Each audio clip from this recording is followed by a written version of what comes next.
1절 제가 봉독합니다. 예수께서 거기서 떠나 유대 지경과 요단강 건너편으로 가시니 무리가 다시 모여들거늘 예수께서 다시 전례도로 가르치시더니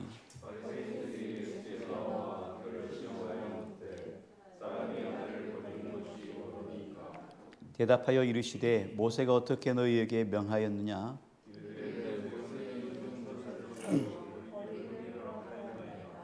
예수께서 그들에게 이르시되 너희 마음이 완악함으로 말미암아 이 명령을 기록하였거니와 이러므로 사람이 그 부모를 떠나서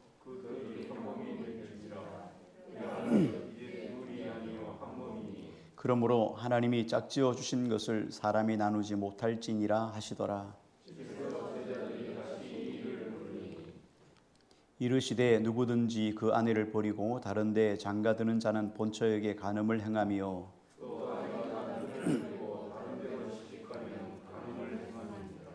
아멘. 오늘 말씀 하나님을 시험하지 말라 1절부터 12절 말씀입니다. 오늘 1절 말씀만 일단 같이 한번 더 읽도록 하겠습니다. 1절을 같이 읽겠습니다. 시작. 유대 지경과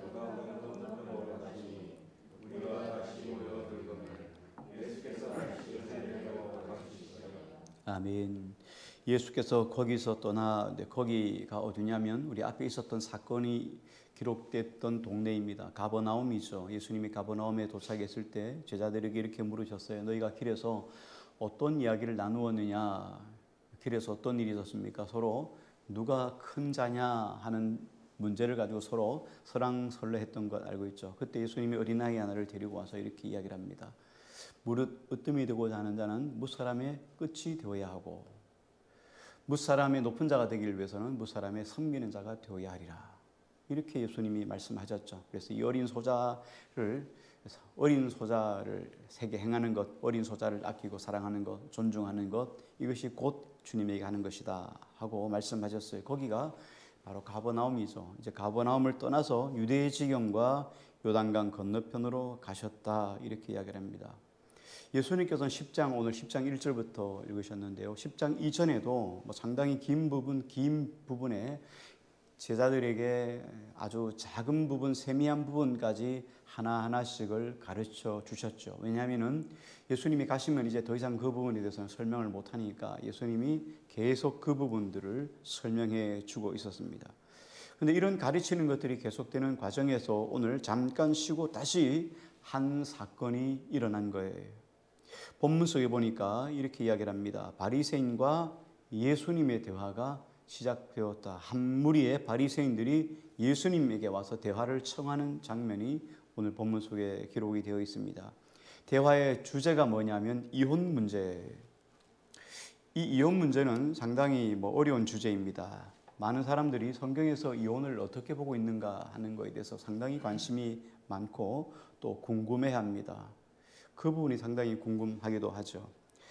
근데 우리가 이혼 문제만 아니라 성경을 읽을 때 성경을 쭉 읽어 나가지 않습니까? 지금 에스겔까지 읽고 매년 그렇게 성경을 읽으면 1독씩을 읽거든요. 성경은 매해마다 여러분이 신앙의 연조만큼 실상은 1독씩은 읽으셔야 되는데 성경을 쭉 읽어 나가시면서 가장 먼저 여러분이 읽을 때 유념해야 되고 생각해야 될 것이 뭐냐면 성경을 문자 그대로 해석하려고 하지 말고 이 성경 속에서 주시고자 하는 하나님의 마음이 무엇인가를 찾아내야 돼요. 하나님이 왜 이런 말씀을 우리에게 주셨는가? 이걸 찾으셔야 돼요. 그냥 문자 그대로만 해석하면 문제가 생겨요. 말씀의 의도나 그리고 말씀의 정신 이런 것들을 다 배제하고 그냥 말씀 자체만 가지고 판단하고 말씀 자체만을 가지고 결론을 내리면 이건 세상 법전이나 혹은 종교적인 규범집 밖에는 되지 않는 거예요, 성경이. 그래서 우리가 성경을 읽을 때 가장 중요한 것은 하나님의 의도가 무엇인가? 이 말씀을 우리에게 주신 하나님의 마음은 무엇인가를 찾아내야 성경의 진짜 의도를 찾아내는 거예요. 이것 없이 그냥 성경 말씀만 가지고 탁 적용을 해버리면 사람을 죽일 수 있어요. 잘못될 수 있습니다. 이게 중세에 많은 일어났던 마녀 사냥 같은 이런 일들이에요. 그냥 말씀을 그대로 삶에 적용하니까 사람을 죽이는 것도 대수롭지 않게 생각하는 이런 시대가 있었던 것과 마찬가지. 오늘 본문을 보면 예수님과 제자들이 유대 지경과 요단강 건너편으로 길을 진행하고 있다 그랬습니다. 이 사건이 있고 나서 11장에 보면 예루살렘에 가까이 왔다 이렇게 말씀을 하셨거든요. 그러니까 예수님이 지금 유대 지경에서 예루살렘으로 향하는 길이에요. 유대 지경에서 예루살렘으로 향하다 보니까 지금 그 길 중간에 여기 보면 베레아 지역이에요. 이 베레아 지역을 지금 예수님이 지나가고 있어요. 그런데 이 베레아 지역을 지나가시는데 많은 무리들이 예수님에게 와서 가르침을 청하는 거예요. 그리고 그 청함 중에서 한 무리의 바리새인들이 와서 예수님에게 질문을 던졌어요. 근데 마가는 이 성경을 쓰면서 그들의 질문의 의도를 이미 알고 있었어요. 그래서 마가는 그들이 질문하는 내용이 예수님을 시험하시려고 질문을 던졌다고 이미 마가는 알고 있었던 거죠. 그래서 마가는 성경에 그렇게 시험하시려고 했다고 이야기를 합니다. 2절을 한번 같이 볼게요. 같이요. 시작. 바리새인들이 예수께 나와 그를 시험하여 묻되 사람이 아내를 버리는 것이 옳으나이까. 여기 그를 시험하여 묻되 이렇게 했는데 여기 시험이라고 하는 단어는 페이라쪼라고 하는 단어를 썼어요. 이 페이라쪼라고 하는 말은 그냥 예수님이 우리를 훈련하시기 위해서 테스트하는 그런 게 아니라 유혹하다, 미혹하다 이런 뜻이에요. 다시 말하면 바리새인들이 예수님을 자기들이 원하는 방향으로 몰고 가기 위해서 이런 질문을 던졌다는 거예요. 그 질문의 주제가 뭐냐면 이혼 문제였어요. 사람이 아내를 내어버리는 것이 옳습니까? 문자 그대로 해석을 하면 이혼하는 것이 합법입니까? 이런 질문이겠죠. 그들에게 예수님이 다시 한번 반문하셨죠. 3절을 한번 같이 읽겠습니다. 3절요. 시작. 대답하여 이르시되 모세가 어떻게 너희에게 명하였느냐. 예수님이 말씀을 하셨죠. 모세가 어떻게 명하였느냐. 이 말은 모세의 율법을 말씀하고 있는 거예요. 율법에서는 뭐라고 말씀하시느냐 하고 오히려 주님이 역설로 질문을 던지는 거죠. 예수님이 그 답을 몰라서 말씀을 몰라서 묻는 건 아니셔요. 그런데 바리새인들에게 오히려 역설적으로 질문을 던져요. 그랬더니 바리새인들이 곧바로 이렇게 대답을 하죠. 4절입니다. 같이요. 시작.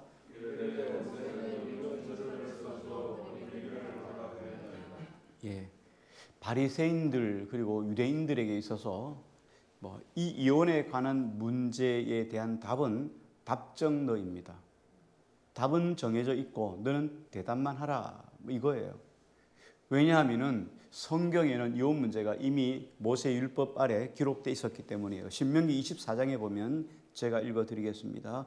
24장 1절부터 4절을 보면 이렇게 말합니다. 사람이 아내를 맞이하여 데려온 후에 그에게 수치되는 일이 있음을 발견하고 그를 기뻐하지 아니하면 이혼 증서를 써서 그의 손에 주고 그를 자기 집에서 내보낼 것이요. 그 여자는 그의 집에서 나가서 다른 사람의 아내가 되려니와 그의 둘째 남편도 그를 미워하여 이혼 증서를 써서 그의 손에 주고 그를 자기 집에서 내보냈거나 또는 그를 아내로 맞이한 둘째 남편이 죽었다 하자 그 여자는 이미 몸을 더럽혔은즉 그를 내보낸 전 남편이 그를 다시 아내로 맞이하지 말지니 이 일은 여호와 앞에 가증한 것이라 너는 내 하나님 여호와께서 내게 기업으로 주시는 땅을 범죄하게 하지 말지니라. 이 말씀은 율법에 기록된 말씀이에요. 그래서 예수님이 여기에 붙여서 5절을 지금 설명하고 있는 거거든요. 5절 말씀을 한번 같이 볼게요. 시작.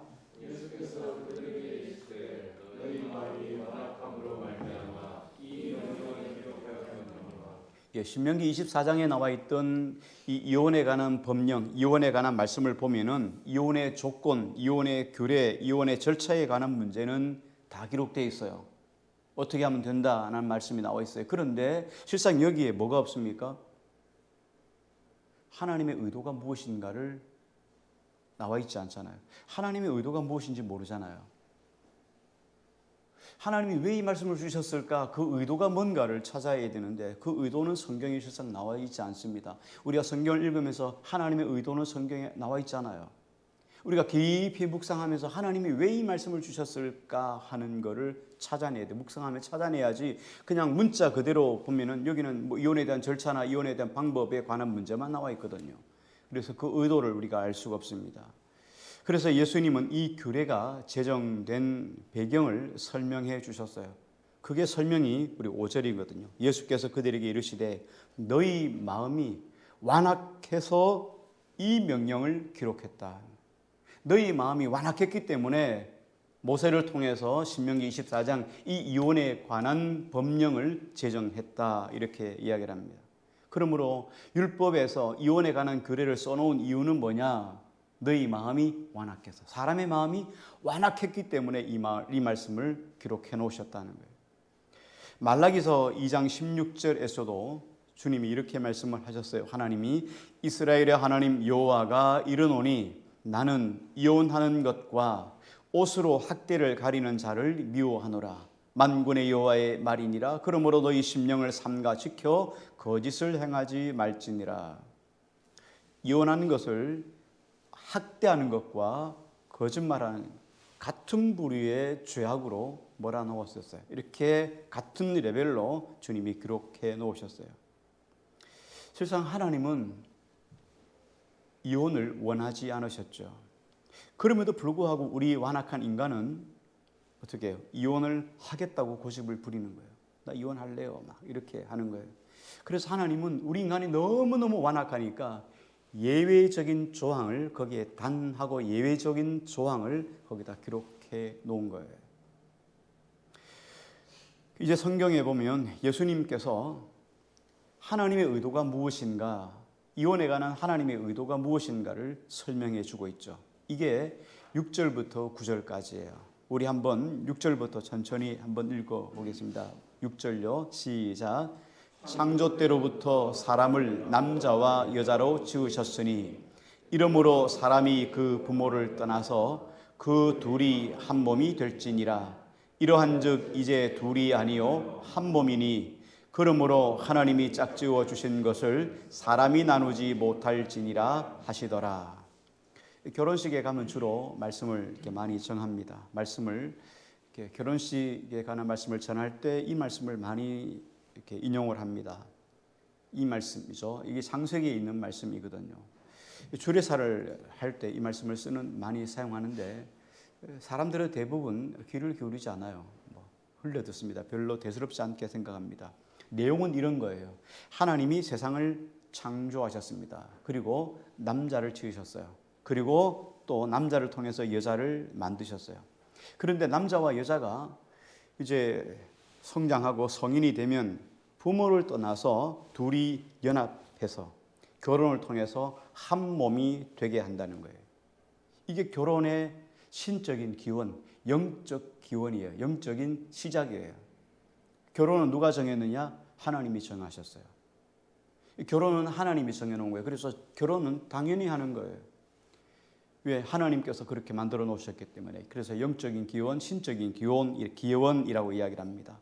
사람이 정신적으로나 육체적으로 이제 성장하죠. 그래서 성인이 됩니다. 정신적인 것도 마찬가지고 육체적인 것도 마찬가지예요. 성인이 되면 결혼할 준비가 됩니다. 결혼할 준비가 된 남성과 여성이 서로 사랑해요. 사랑에 대한 확인을 받고, 그래서 이 사랑만 가지고 안 되죠. 그래서 예식을 통해서 모든 사람들 앞에서 확인받는, 그래서 결혼 예식을 통해서 우리가 한 부부로 한 몸으로 이렇게 선포되는 것을 우리가 결혼이라고 이야기를 합니다. 그래서 그런 의미에서 본다면 결혼의 주인공은 남자와 여자예요.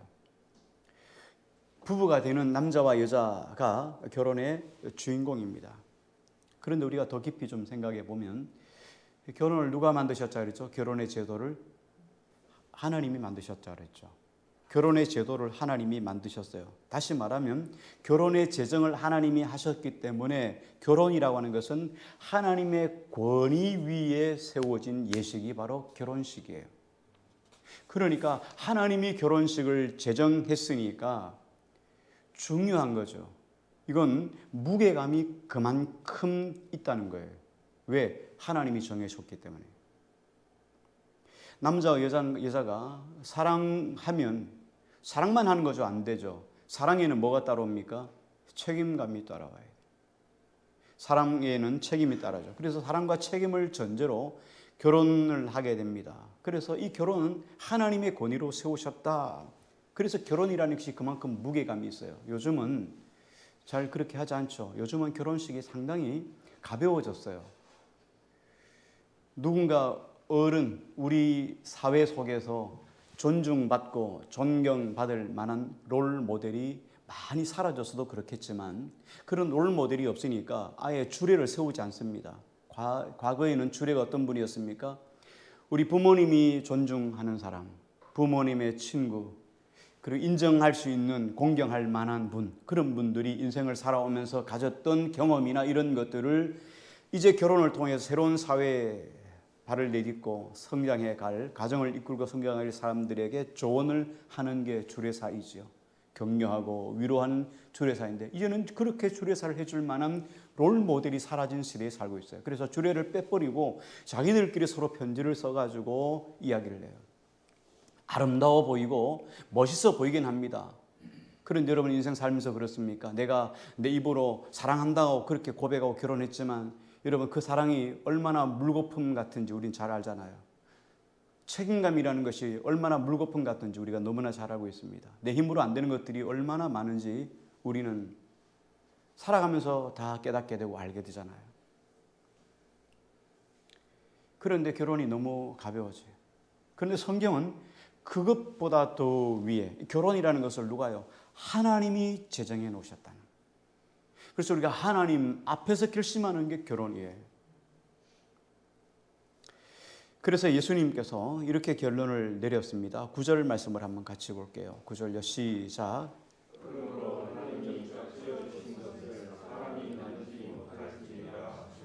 예, 하나님이 짝지어 주신 것을 사람이 나누지 못한다. 왜? 결혼의 신적 권위가 하나님이 있기 때문에요.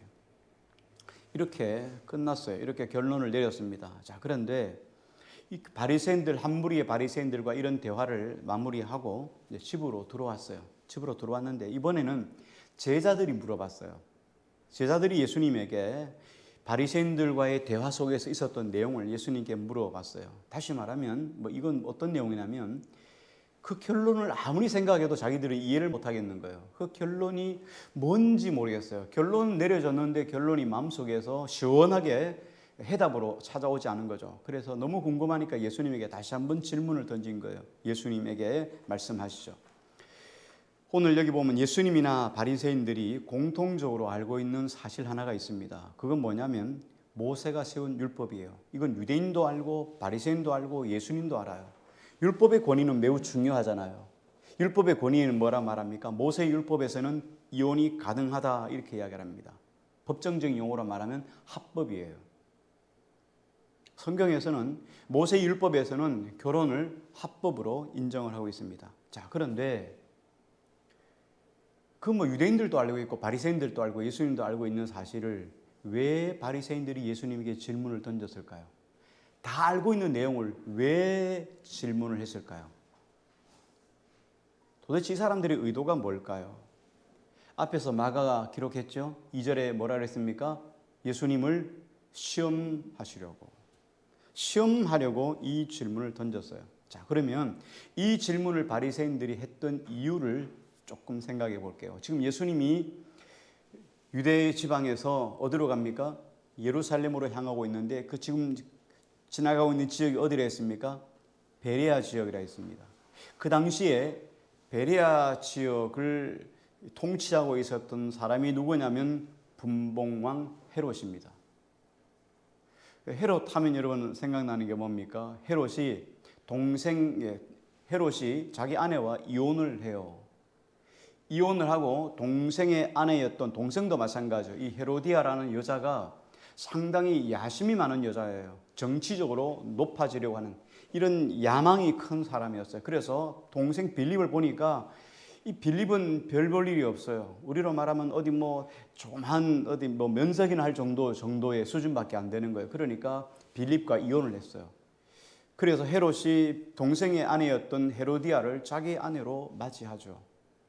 그런데 여기에 대해서 어떻게 합니까? 세례 요한이 그 죄다, 그 이혼에 관해서, 그리고 이 헤로디아와의 결혼에 관해서 세례 요한이 계속 죄라는 것을 이야기하죠. 회개하라 하고 이야기를 합니다. 그런데도 이 헤롯이 세례 요한을 죽일 수가 없어요. 왜냐하면 세례 요한이 워낙 사람들에게서, 군중들에게서 존중을 받았기 때문에요. 그러니까 여론상 그를 죽이면 자기의 정치적인 기반이 완전히 무너질 수 있거든요. 그러니까 두려워서 죽일 수가 없어요. 그런데 이 헤로디아가 계속 세례 요한이 자꾸 자기 결혼들에 대해서 잘못됐다, 이거 불법이다라고 이야기를 하니까 얼마나 믿겠어요. 그래서 어느 날 헤롯의 생일날이었어요. 그래서 헤로디아가 자기 딸 살로메에게 이렇게 이야기를 하죠. 가서 너가 아버지 앞에서, 양아버지죠, 앞에 춤을 추면, 새아버지죠, 춤을 추면 아버지가 분명히 뭔가 너희한테 이야기할 거다. 너 선물 하나 주고 싶다. 그렇게 이야기를 하면 뭐라고 이야기하냐면 세례요한의 목을 달라, 이렇게 이야기를 하라 하고 말을 넣어줬어요. 그래서 앞에서 생일을 축하하는 춤을 살로메가, 딸이 열심히 아름답게 췄어요. 그랬더니 이 세례 요한이 그 헤롯 왕이 너무너무 황홀해가지고, 야, 넌 나에게 부탁하라. 뭐든지 선물을 다 주게. 나라의 절반이라도 주겠다. 이렇게 이야기를 했어요. 그랬더니 세례 요한의 목을 달라. 안 주면 자기 말이 권위가 없어지는 거예요. 주면 세례 요한을 죽여야 되는 거예요. 그러니까 이 얼마나 딜레마에 빠지겠어요. 할 수 없으니까 자기 권위를 더 소중히 여겨서 세례 요한의 목을 베어서 소반에 담아서 살로메에게 주니까 살로메가 헤로데에게 갖다 주는 사건이 일어났습니다. 자, 예수님께서는 오늘 이 목베임 사건이 있는, 이런 사건이 있었던 베레아 지역에, 헤롯이 직접 다스리는 이 베레아 지역에 와서 지금 사람들에게 말씀을 전하는 이때에 이 바리새인들이 와가지고 예수님에게 이런 질문을 던지는 거예요. 이혼이 옳습니까? 정당합니까? 옳지 않습니까? 라고 말하니까 지금 그들의 의도가 뭐예요? 지금 헤롯에게 지금 살아가는 삶 속에서 예수님의 대답 한마디를 통해서 예수님이 어려움에 빠지게 하려고 한 거라는 거예요. 예수님을 어려움에 빠지게 하는 의도를 가지고 지금 이런 질문을 던지는 거예요. 예수님은 이런 질문의 의도를 몰랐을까요? 다 알고 계셨죠. 그래서 예수님은 이 기회를 통해서 그들에게 중요한 교훈을 하시는 거예요. 오늘 우리가 생각해 보면, 예수님의 의도를 조금 생각해 보면 이런 거예요. 우리는 이렇게 생각하죠. 이혼이 가능하냐, 가능하지 않느냐. 이혼이 합법이냐, 불법이냐. 우리는 이렇게 질문을 던집니다. 그런데 이렇게 생각해 봐야 돼요. 이혼 문제를 다룰 것이 아니라 이혼의 기초가 뭐였습니까? 이혼은 어디에서부터 나온 거예요? 그냥 털컥 있다가 이혼하는 게 아니잖아요. 이혼은 뭘 했기 때문에 이혼을 하는 거죠? 결혼을 했기 때문에 이혼을 하는 거죠. 결혼 문제를 먼저 생각해야 되는 거예요. 결혼을 통해서 파생된 문제가 이혼 문제예요. 그래서 결혼 문제를 먼저 생각해 봐야 되는데, 결혼은 누가 제정하신 거라고 했죠? 하나님이 제정하신 거예요. 그래서 하나님이 우리에게 결혼을 제정하신 의도가 무엇인지를 찾아봐야 돼요. 하나님이 우리에게 결혼을 왜 결혼을 하라고 하셨을까? 하나님이 우리에게 결혼 제도를 만드신 이유가 무엇인가? 그 의도를 찾고 난 다음에 그 다음에 이혼의 문제를 이야기하면서 이혼에 대한 문제, 왜 하나님께서 이혼을 허용하셨을까를 생각하면 하나님께서 우리에게 주신 메시지, 의도를 찾아낼 수가 있는 거죠. 자, 예수님 먼저 지적하셨습니다. 모세의 법에 이혼을 허용하신 이유가 뭐라 그랬습니까? 너희가 완악함을 인하여서, 너희 마음이 완악함 때문에 하나님이 이혼을 허용해 주셨다는 거예요. 그러니까 다시 말하면 예수님께서 이혼을 좋게 여겨가지고 이혼을 허용한 것이 아니라는 말이에요. 우리 인간의 어쩔 수 없는 한계 때문에 최소한의 조건을 걸고 이혼을 허용하신 거예요. 요점을 조금 정리해 보겠습니다. 이혼은 율법으로 허락이 됐어요. 율법에는 허락이 되어 있는 거죠. 자, 그러므로 법적으로 조금 여러 가지 조건을 충족하면 실상 율법에는 이혼이 허용되어 있습니다. 자, 그런데 율법이 이혼을 허용을 해도 이혼을 할 수 있다는 이야기입니까? 아니면 이혼을 하지 말라는 이야기인가요? 예수님의 의도가 도대체 뭘까요? 이혼하라는 얘기일까요? 하나님의 의도는 이혼하라는 얘기일까요? 이혼하지 말라는 이야기일까요? 예.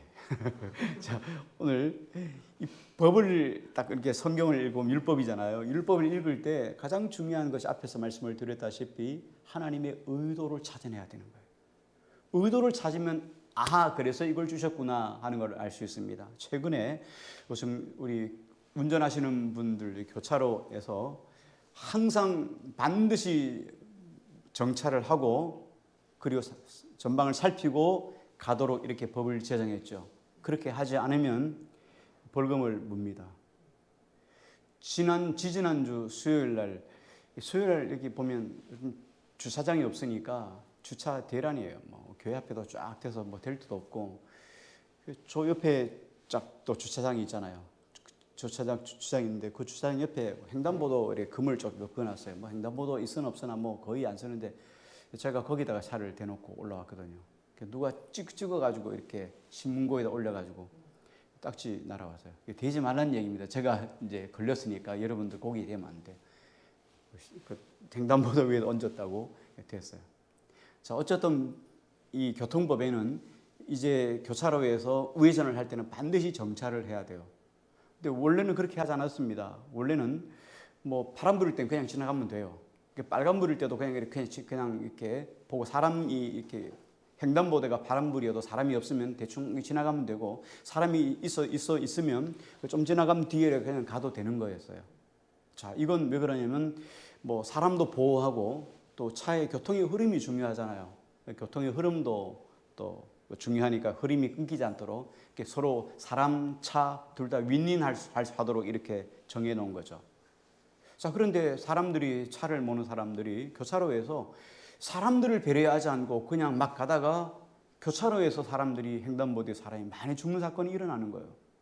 그러니까 법적으로 이거 안 되겠다 하고 무조건 정차가 된 거예요. 그리고 차 입장에서는 야, 이거 그냥 가도 되는데 왜 무조건 정차를 하냐 이렇게 말하면 그 법이 정해놓은 의도를 모르는 거잖아요. 그 의도는 뭡니까? 예, 횡단보도를 건너는 인명을 보호하기 위한 거예요. 우리에게 그런 기회를 주었는데 차를 운전하는 사람들이 함부로 하는 바람에 몇몇 사람 때문에 그렇게 법이 정해져 있는 거예요. 그래서 그 몇몇 사람을 욕해야 돼요. 그런데 그렇게 못하니까 우리 모두가 다 감수하면서도 횡단보도를 지나는 사람을 보호하기 위해서 우리는 일단 정차하는 것이 옳은 거예요. 감수하면서도 옳은 거죠. 이게 법의 취조예요. 마찬가지로 하나님이 주신 이혼에 대한 의도도 마찬가지예요. 우리가 법에 충실하려면 이혼을 안 하는 것이 가장 좋지요. 자, 그런데 굳이 이혼을 하게 된다면 이혼해야 되는 조건이 즉기 한정되어 있단 말이죠. 아주 한정되고 조심스러운 조건 아래서만 이혼을 해야 된다는 말씀이죠. 왜? 원취지의 의도는 이혼 안 하는 게 하나님이 원하는 거죠. 왜? 하나님이 결혼이라고 하는 법을 하나님이 정해 놓으셨기 때문에. 하나님이 결혼을 하면서 이혼을 생각하면서 하나님이 정하진 않을 거 아니에요. 근데 사람이 워낙 완악하다 보니까 그러면 그 완악한 마음들을 어떻게 할 수 없으니 하나님이 이혼의 조건을 단하고 단서를 가로 열고 이렇게 써놓은 거예요. 이걸 지켜야지만 이혼할 수 있다. 이렇게 하나님이 길을 조금 열어주신 거죠. 하나님은 우리에게 말씀을 주셨어요. 뭐 이혼에 관한 말씀이 아니라 성경을 우리에게 주셨습니다. 자, 성경을 우리에게 주실 때 하나님이 이렇게 말하죠. 너 말씀을 지키면 복이야. 너 말씀 안 지키면 너 저주받아. 안 지켰네. 너 오늘 저주. 자, 이렇게 하면 우리가 살 수 있을까요? 못 살까요? 못 살죠. 우리가 어떻게 이 말씀을 다 지킬 수 있어요? 우리는 못 지키는 사람들이에요. 지키라고 주셨지만 우리가 약해서 못 지킬 때가 너무 많아요. 그렇잖아요. 살인하지 말라 그랬는데 그건 좀 할 수 있겠어요. 그런데 신약에 와서 예수님이 형제를 향해서 미워하는 마음을 가진 자마다 이미 살인한 자라 하니까 저는 살인을 자주 하고 있습니다. 못 지키는 거예요, 우리가. 그렇잖아요. 전혀 못 지키는 거예요. 그래서 하나님께서 우리에게 주신 말씀 속에는 하나님이 말씀을 지켜라. 너 안 지키면 저주받는다. 너 죽는다. 너 하나님께서 복 안 준다. 이렇게 하나님이 말씀을 지키게 하지 않았다는 거예요. 하나님은 인생의 강요를 통해서 하나님 말씀을 지켜나가는 것을 절대로 원하지 않으셨어요. 하나님 이거 원하지 않으세요. 늘 하나님 말씀 속에는 인간이 어떻게 연약함으로 할 수 없는 것, 그것을 하나님이 늘 배려해서 하나님 말씀을 주셨어요.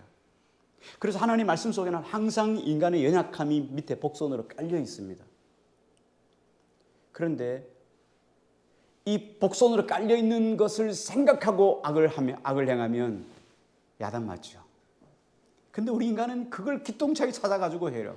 아무리 법을 만들어놔도 그 사이에 불법을 만들어가지고 피해갈 길을 가지고 악을 행하는 사람들이 있으니까요. 근데 그거는 아주 지극히 예외니까 그건 지켜두고, 하나님은 우리 인생이 말씀을 행하지 못하는 것을 밑에 연약한 것들을 복선에 깔고 우리에게 은혜를 주셨어요. 예를 들어서 이런 거잖아요. 율법을 지키라 하시면서 하나님 우리에게 무엇을 줬습니까? 제사의 법을 우리에게 주셨잖아요. 말씀을 그냥 말씀만 주시고 지켜라 이렇게 했다면 우리가 말씀을 지켜야 돼요. 안 지키면 죽는 거잖아요. 근데 우리가 못 지킬 줄 알고 하나님이 우리에게 뭐예요? 제사 제도를 주신 거예요. 못 지켰으니까 양이나 염소를 데려나와서 죽여서 그 피를 제단에 뿌리다 뿌리면서 우리 죄가 사함받잖아요. 그러니까 하나님 우리가 못 지킬 것을 생각하면서 그 배경에 깔아놓은 거예요. 그래서 우리가 살아가면서 하나님 말씀대로 살아야 되는데 못 사니까 계속 또 제사를 지내야 되니까, 그래서 예수님이 이 땅에 오셔서 십자가에 못 박혀 죽으신 거예요. 예수님이 죽으셨다는 얘기는 뭐예요? 우리에게 살 길을 열어주셨다는 거잖아요. 그래서 우리가 어떤 허물과 죄악을 있을지라도 예수 그리스도의 피로 적셔 주님 용서해 주세요 하고 고백하면, 자백하고 고백하면 저는 미쁘셔서 우리의 모든 죄를 사하시고 우리를 모든 불의에서 깨끗게 하실 것이라고 성경이 약속해 주고 계시는 거예요. 자, 그렇다면 오늘 하나님 원칙상 말씀을 지키면 복을 주시고 지키지 않으면 원래 벌을 주시는 분이죠. 원칙은 그렇습니다. 그런데 하나님은 늘 우리의 연약함을 생각하시는 분이에요. 그래서 이걸 가지고 우리는 하나님의 사랑 혹은 하나님의 긍휼이라고 말씀을 하시는 거죠. 그래서 우리가 말씀 속에서 야 하나님이 이혼해도 된대라고 이렇게 기뻐할 일이 아니라는 거예요.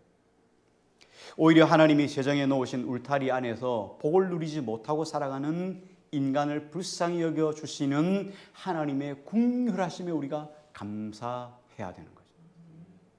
반대로 우리가 하나님의 은혜로 살아가잖아요. 매 순간 하나님의 은혜에 살아가요. 그런데 하나님의 은혜로 삽니다. 우리에게 말씀을 주셨고 그 말씀을 열심히 지켜서 성취해서 하나님의 거룩한 의를 이루어야 되는데 이루지 못할 것을 아시고 하나님은 우리에게 은혜를 주시는데, 이런 은혜도 주시고 말씀도 주셔서 하나님의 복된 자리, 거룩한 자리에 가게 하시는데, 그럼에도 불구하고 이 거룩에 미치지 못하는 우리를 바라보면서 우리가 하나님 앞에 우리의 연약함을 탄식하며 하나님 앞에 가까이 나가야 된다는 거예요.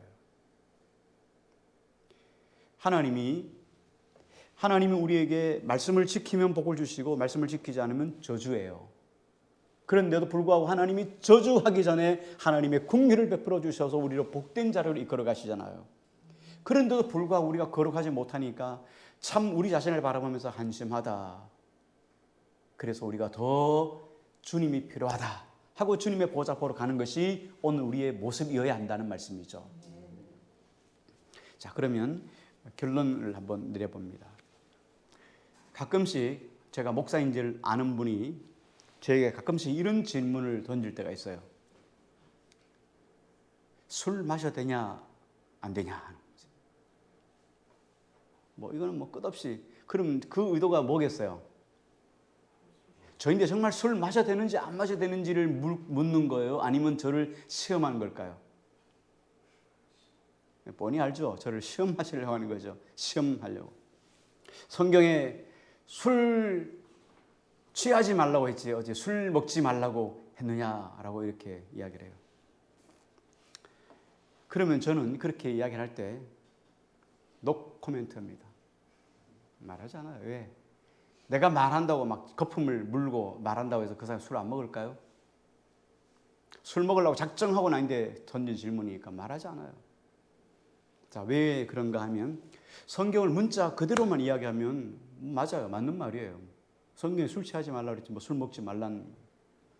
근데 성경에는 더 심하게 말하면 전도서에 보면 그렇게 말합니다. 술은 독주는 우리의 쏠 것이요 미치게 하고 그런 데서 너는 술을 보지도 말라 이렇게 말씀하시기도 해요. 자, 그런데 이런 부분도 있어요. 정 드시고 싶은 분은 제가 오늘 드실 수 있는 근거의 말씀을 드릴게요. 바울이 디모데가 상당히 소심해요. 그래서 디모데가 병이 많이 나요. 이 대사증후군이라 하나요? 뭐 과민성 대장염 같은 거예요.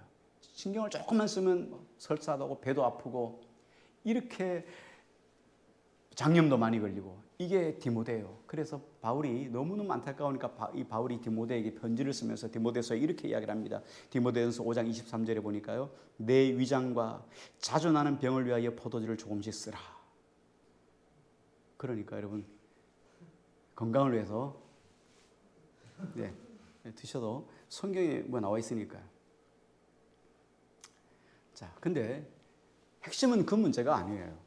자, 오늘 마찬가지인데 이혼에 관한 말씀도 이혼이 가능하냐 가능하지 않느냐 실상 이 말씀을 하려고 제가 이 오늘 본문에 이렇게 순서대로 이 말씀이지만 뭐 결론이 뭐 이혼이 가능합니다. 이혼이 가능하지 않습니다. 이 이야기 하려고 하는 게 아니에요.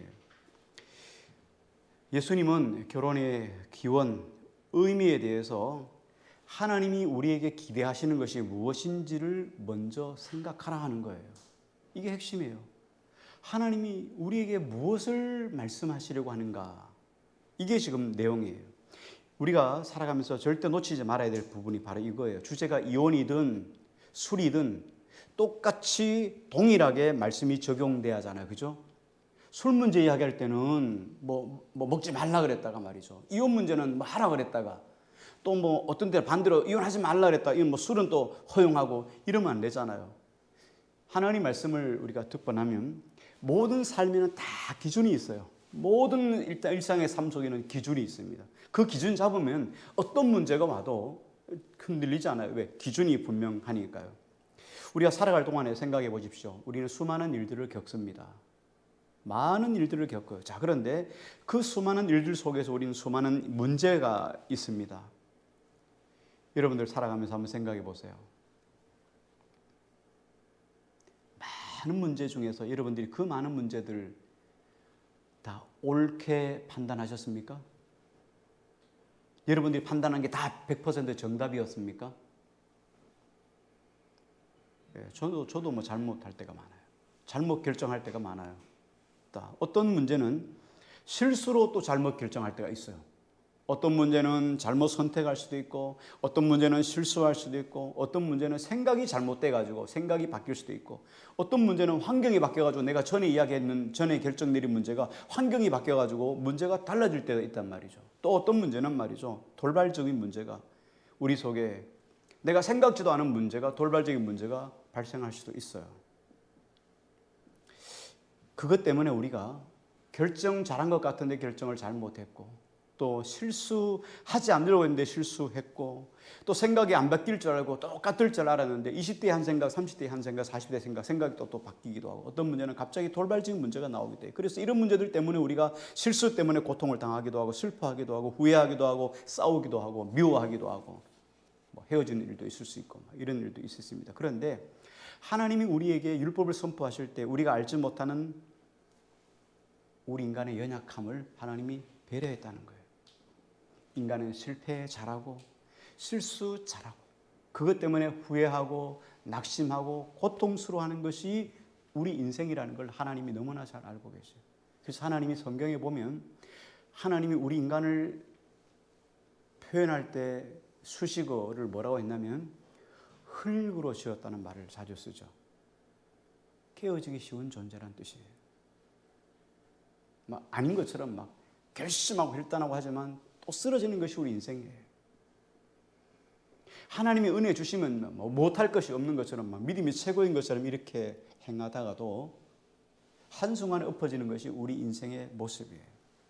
그래서 하나님은 우리에게 뭘 주셨습니까? 시험 당할 즈음에 너희 감당치 못한 시험을 주시지도 않았고 만약에 너희가 감당치 못하면 하나님이 피할 길을 주시잖아요. 하나님은 100% 우리 편이에요. 하나님은 여러분을 너무너무 사랑하셔요. 하나님은 우리 인생 속에 우리가 삶의 기쁨을 누리고 은혜를 누리고 살기를 원하는 것이 하나님의 마음이에요. 그런 하나님이 우리에게 야 말씀 지키라 하고 말씀을 주셨어요. 그런 말씀 지키라는 이유가 뭐예요? 우리가 행복해지기를 위해서 말씀을 주신 것이지 이 말씀 안 지키면 벌 주려고 하나님께서 말씀을 주신 건 아니라는 말이죠. 하나님의 모든 마음은 우리의 행복이에요. 우리가 기뻐하고 즐거워하는 것. 그래서 하나님이 스가랴서에 보면은 하나님이 우리를 인하여 기쁨을 이기지 못한다. 사람이 너무 기쁘면 말이죠. 입이 귀에 갖다 걸리잖아요. 너무 기뻐가지고 견딜 수 없어요. 하나님이 우리를 바라보면서 이렇게 기뻐하시는 분이 바로 우리 하나님이에요. 자, 그러면 하나님께서 우리 인생 속에 행여나 우리가 삶을 살아가다가 불행할까봐 기쁨을 잃어버릴까봐 하나님께서 우리 인생 속에 안전장치를 불행하지 않도록 하나님이 안전장치를 하나씩 해놓은 거예요. 자, 그러면 이혼에 관한 문제도 마찬가지예요. 우리가 이혼 문제에서 야 하나님 이혼하는 게 옳습니까? 이혼하지 않는 것이 옳습니까? 이 문제가 아니라 하나님께서 우리 인생의 결혼이라는 그 신성함 그리고 결혼을 통해서 우리가 아내와 남편이 하나가 되는 이 신성한 축복 속에서 하나님의 의도를 물으며 하나님께서 내 인생의 주인 되심을 기뻐하고 하나님 앞에 나아갈 때 하나님은 우리 인생의 우리 가정 속에 하나님이 더 큰 기쁨과 은혜로 날마다 복 주실 것을 믿고 고백하며 살아가는 것이 결혼 제도예요. 이게 결혼이란 말이에요. 술도 마찬가지예요. 자, 술 먹느냐 안 먹느냐, 술 마셔야 되느냐 안 마셔야 되느냐 이런 문제가 아니에요. 술 문제는 술보다 더 큰 문제로 이 문제를 해결을 해야 돼요. 술 문제는 뭘로 해결해야 되냐? 거룩의 문제로 해결을 해야 돼요. 좀 생각해 보세요. 하나님의 나라와 그의 의를 주제로 술 문제를 풀어가야 돼요. 자, 생각해 보십시오. 하나님은 우리가 거룩해지는 걸 기뻐하시겠죠. 성경은 그랬잖아요. 우리 삶의 목적이 뭡니까? 너희는 먹든지 마시든지 무엇을 하든지 하나님의 영광을 위해서 살라. 마태복음은 뭐라 말씀하셨습니까? 뭐예요? 너희는 그의 나라와 그의 의를 구하라. 그 나라 그의 의를 구하는 것이 우리 삶의 최고의 목적이에요. 자, 그렇다면 생각해 보십시오. 내가 하나님의 거룩을 위해서 살아가야 되는데 내가 술 먹는 문제 때문에 이 거룩의 문제가 걸친다면 거룩은 팽개치고 술 마시는 것이 옳겠습니까? 아니면 내가 거룩을 위해서 술 문제를 끊어버리는 것이 옳겠습니까? 그래도 술 마시겠다고 하는 사람은 할 수 없어요. 그건 뭐 바른 신앙은 아닙니다. 술 문제가 아니고 거룩의 문제로 보면 하나님의 거룩을 위해서 술 문제가 걸림이 된다면 버릴 수도 있다는 거예요. 그런데도 불구하고 굳이 술 먹어야 되겠다. 술 먹지 말라고 했지 뭐 술 취하지 말라고 했지 술 먹지 말라고 했느냐라고 이슈화를 하는 사람이 있다면 이분은 주님을 아직 만나지 못한 분이에요.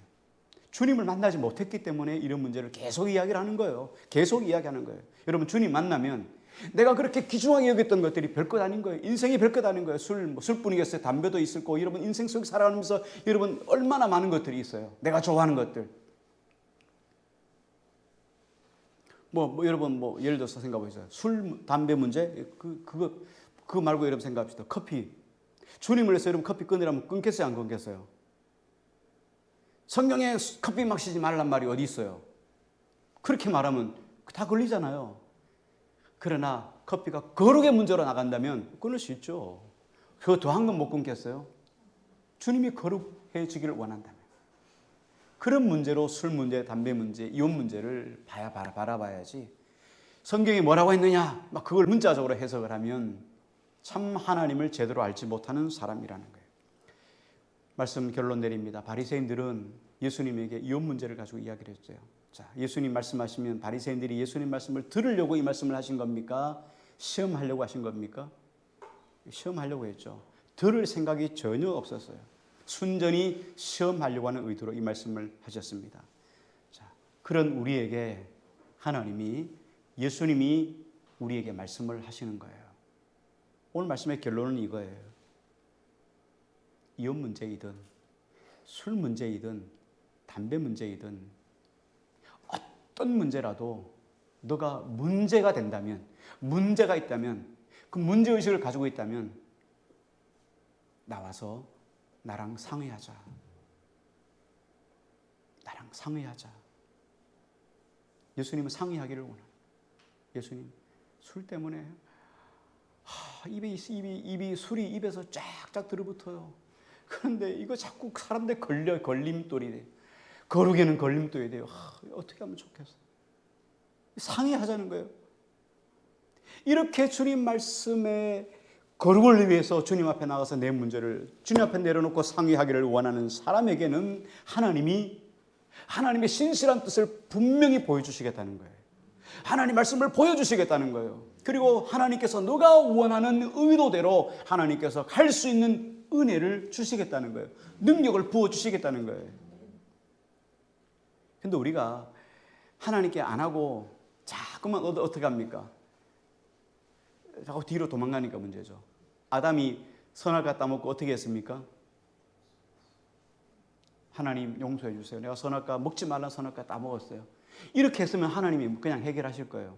근데 아담은 어떻게 합니까? 냅다 도망가죠. 숲에 숨어가지고 자기가 할 거 다 해요. 막 자기가 할 수 있는 거 다 해. 막 풀 가지고 딱 가리면 그 다음 날 때는 바삭바삭 또 말라가 다 또 새로 하고 계속 그렇게 했어요. 일단 하나님 앞에 도망가는 게 문제예요. 하나님, 내가 선악과 잘못 따먹었어요. 내가 이거 진짜 좋아해서 끊을 수가 없는데 하나님 용서해 주고 끊을 수 있도록 해주세요 하고 하나님 앞에 상의하면 하나님이 길도 방법도 은혜도 능력도 부어주시겠다는 거예요.